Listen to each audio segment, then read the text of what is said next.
Alrighty guys, been doing a lot of thinking, and I see that Radio Master has came out with a dongle for you to bind up your Express LRS receivers. And my thought was, really all you need is 5 volts. You don't need a dongle.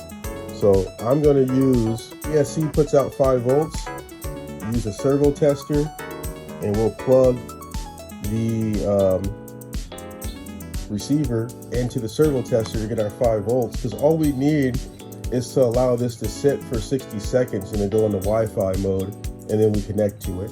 So that's what I'm going to do. All right, so we got our battery on. It's plugged into the ESC, which is a Sonic Model 40 amp.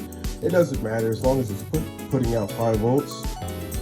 Our servo tester, and we have our receiver hooked up to a servo lead, and we just only need 3 pins because we're going to run this as S-Bus to be updating this receiver to the version 3.3. So it's getting ready to go into Wi-Fi mode now, and we're going to connect to it on the computer. So here it is.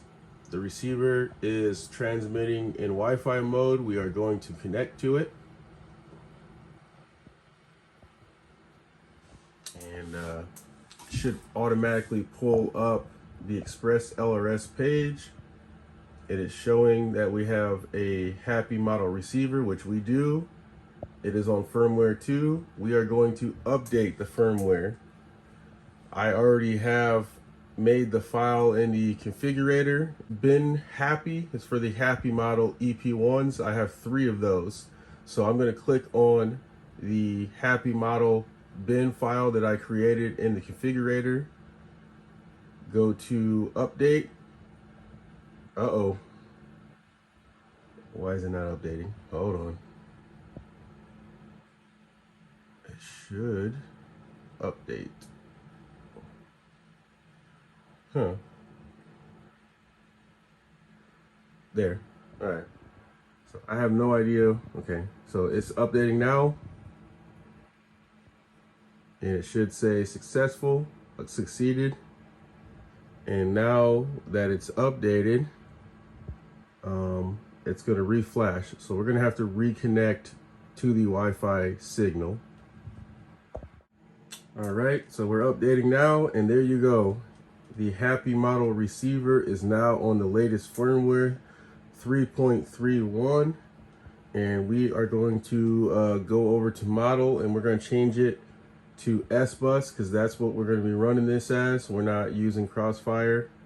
Run it as S-Bus. Failsafe is set to no pulses. We're not doing the model match or anything like that. We just want it. It's just, as soon as I power up, it's just going to bind to it. We'll hit save. And it's updated. So there you go. We now have an S-Bus receiver. And all we did is took the receiver out of the package. I mean, obviously you have to go into the configurator to generate that bin file. But once you do that, you're good to go, man.